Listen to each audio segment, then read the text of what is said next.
Assalamualaikum warahmatullahi wabarakatuh. Halo anak-anakku semua, apa kabar kalian hari ini? Semoga kalian sehat selalu. Hari ini kita akan belajar tema 1, subtema 3, pembelajaran kelima. Dalam pembelajaran kelima ini, kita akan belajar tentang pertumbuhan dan perkembangan katak. Setelah pembelajaran ini selesai, kalian diharapkan mampu memahami tahapan-tahapan daur katak, memahami arti bersatu dalam keberagaman, memberi saran sebagai pemahaman arti bersatu dalam keberagaman di sekolah, menentukan hasil kali 2 bilangan cacah, serta mampu memecahkan masalah sehari-hari yang melibatkan perkalian.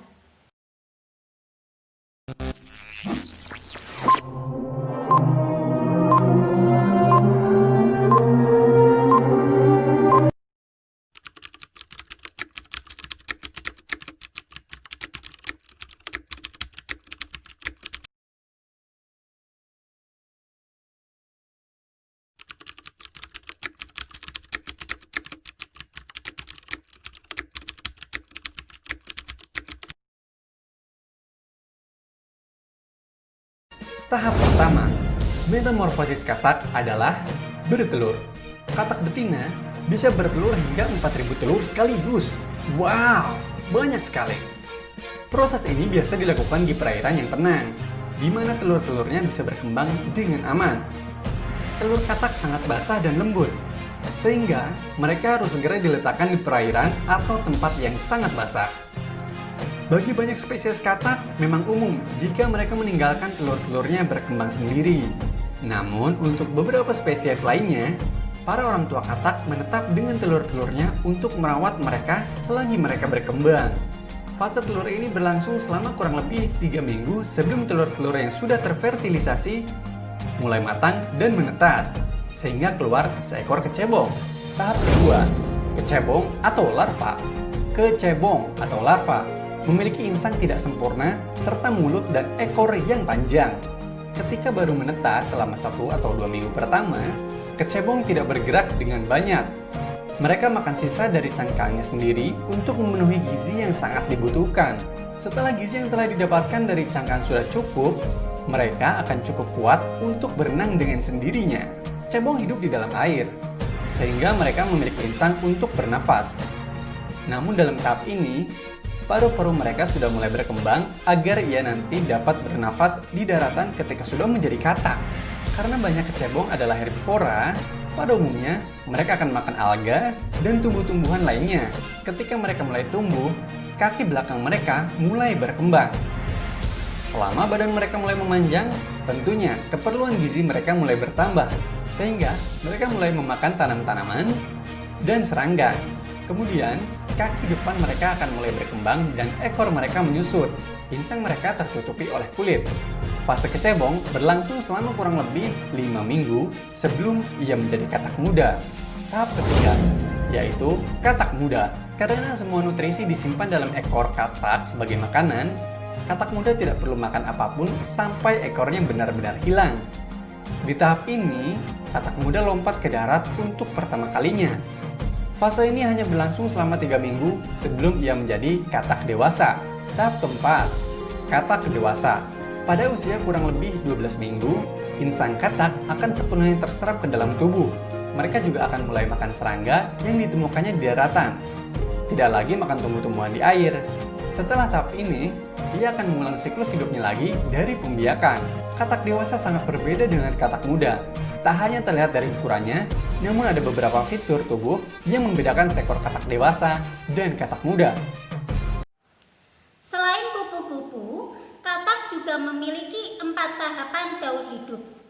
Tahapan itu dimulai dari telur, berudu, katak muda, sampai katak dewasa.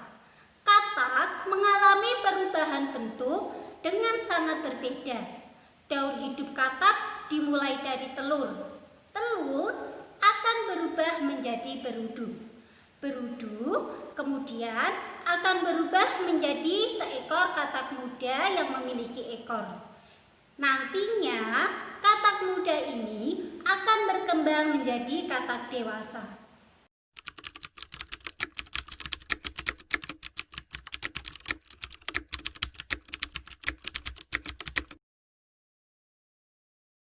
Mari kita perhatikan kembali daur hidup katak berikut ini.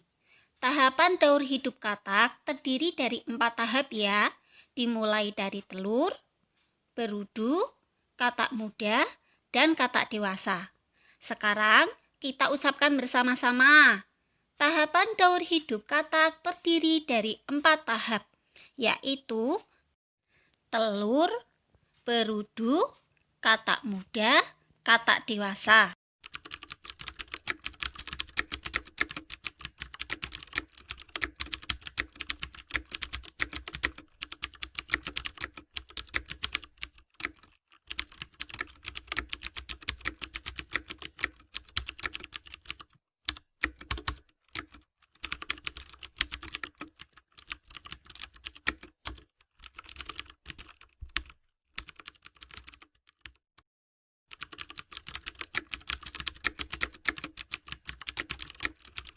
Ini adalah tugas untuk kalian.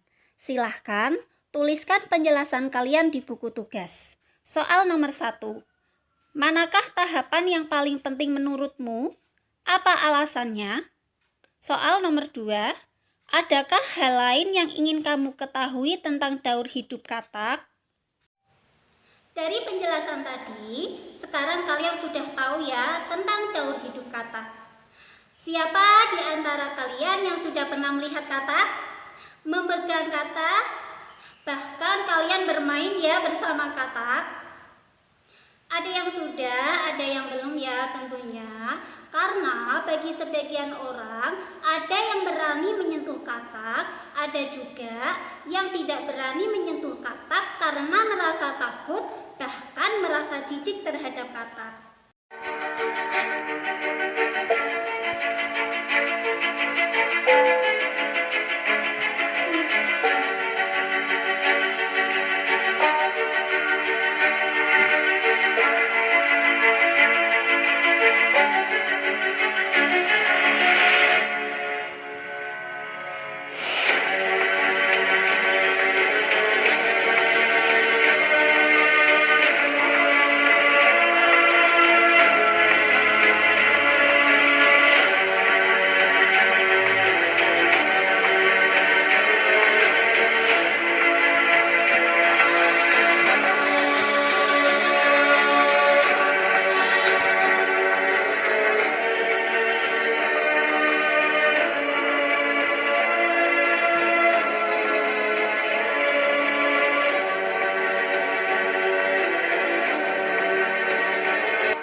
Perhatikan gambar berikut ini. Di sini ada seorang anak laki-laki yang sedang menakut-nakuti temannya dengan menggunakan katak.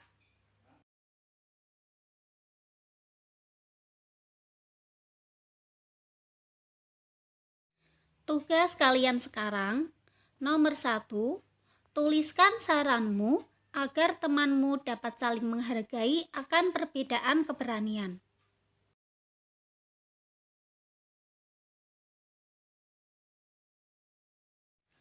Nomor 2, tuliskan saran untuk temanmu agar lebih berani untuk memegang hewan tersebut. Kerjakan di buku tugas ya. Ada siswa yang suka menggoda teman lainnya menggunakan hewan tersebut. Nah, sebagai anak yang baik, sebaiknya kalian jangan menakuti teman dengan katak. Kalian harus menghargai perbedaan keberanian teman terhadap hewan-hewan. Dengan cara saling menyayangi dan menghargai, maka kalian semua akan berteman dengan baik. Semua orang memiliki keberanian yang berbeda-beda. Dari perbedaan itu, kita harus membantu teman agar bisa lebih berani. Katak memang hewan yang menjijikan ya. Namun, jika kita bisa menyayangi mereka, ketakutan tentunya akan berkurang. Penyu juga berkembang biak dengan cara bertelur. Penyu termasuk hewan yang dilindungi. Salah satu cara melindunginya adalah dengan membuat penangkaran penyu. Anak-anak, sekarang kita akan belajar menyelesaikan perkalian dalam soal cerita berikut. Sebuah penangkaran penyu memiliki 7 bak penyimpanan anak penyu. Setiap bak berisi 130 ekor anak penyu. Berapa banyak anak penyu semuanya? Bagaimana kamu menyelesaikan soal yang ada pada cerita tersebut? Sekarang kita selesaikan bersama-sama ya soal cerita tadi. Sebuah penangkaran penyu tadi memiliki 7 bak. Dan setiap bak itu berisi 130 ekor anak penyu. Berarti untuk menghitungnya kita bisa mengkalikan 130 dengan angka 7. Nah, sekarang kita hitung bersama. 0 kali 7. Berapa hasilnya? 0. Kita tulis di bawah ya. Selanjutnya, angka 3 kita kalikan dengan angka 7. 3 kali 7 berapa anak-anak? 21. Kalau begitu, kita tulis angka 1 di sini. Terus angka 2 kita simpan dulu ya. Langkah terakhir, kita kalikan angka 1 dengan angka 7. Berapa hasilnya? 7 ya.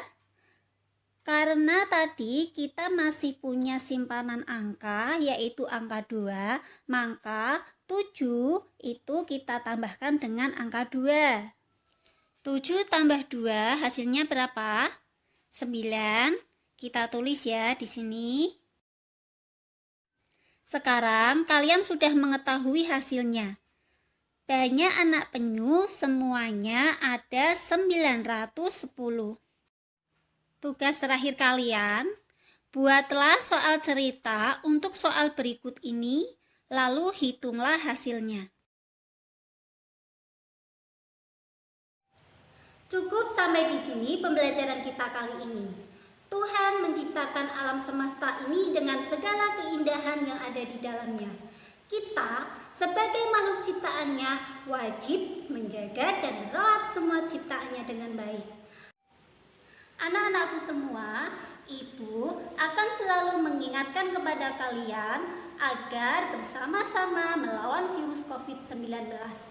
Kita semua harus selalu berdoa. Semoga wabah ini cepat berlalu dan kita semua dapat melakukan aktivitas normal kembali. Akan tetapi, kita juga harus tetap menjaga diri dari wabah COVID-19 ini. Di antaranya yaitu dengan cara 1. Mencuci tangan dengan sabun dan air mengalir. 2. Hindari menyentuh mata, hidung, dan mulut secara langsung ya. Yang ketiga yaitu jika kalian bersin dan batuk, maka tutuplah dengan lengan baju kalian atau dengan menggunakan tisu. Yang keempat, saat keluar rumah, jangan lupa kalian harus menggunakan masker. Dan yang kelima, hindarilah kerumunan dan jaga jarak minimal 1 meter. Anak-anak, di rumah kalian harus rajin belajar dan selalu semangat. Assalamualaikum warahmatullahi wabarakatuh.